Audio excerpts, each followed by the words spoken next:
The first in the nation primary held in New Hampshire with expectations running very high for Donald Trump. But Nikki Haley still hanging around. The last polls on the eve of voters casting their ballots showed the former president with a substantial double-digit lead. The Boston Globe had Trump with a 22-point lead over Haley, 60-38. Trafalgar, 58-36, 22-point lead. The Washington Post had it a bit closer, Trump leading at just 18 points. And heading into New Hampshire, Joe Biden was not even on the ballot because of the Democrats playing games with the primary schedule this year, giving an opening to Minnesota Congressman Dean Phillips. But in a strange, almost surreal effort at the very last minute, the Biden team launched a strange write-in campaign after saying previously it didn't matter to them that he would win the granite state, all of this going on. So how did the race turn out on the red card? Well, with about 91% of the precincts in and counted, Donald Trump does have a double-digit win, 55% to Nikki Haley's 43% of the ballots cast, meaning it is a double-digit win, could be closer to 14 when it's done, but not nearly the dominating win the polls were calling for leading up to the contest. Like I said, the Boston Globe had him by 22, and so did others.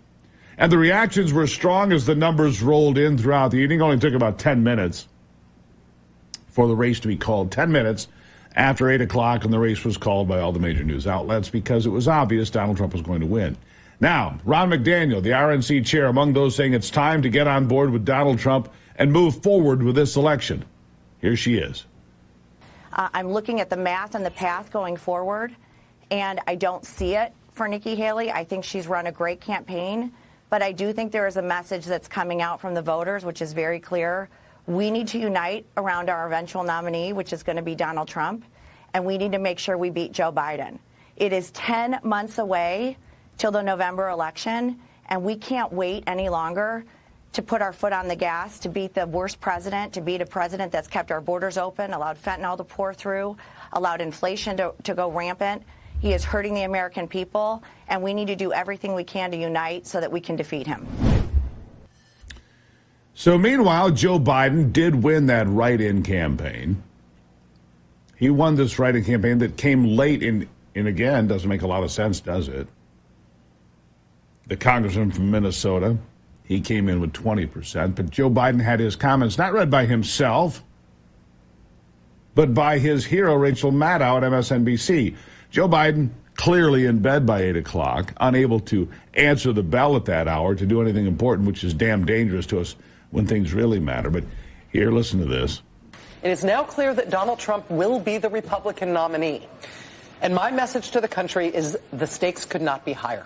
Our democracy, our personal freedoms, from the right to choose to the right to vote, our economy, which has seen the strongest recovery in the world since COVID, all are at stake. The president's statement continues. I want to thank all those who wrote my name in this evening in New Hampshire. It was a historic demonstration of commitment to our democratic process.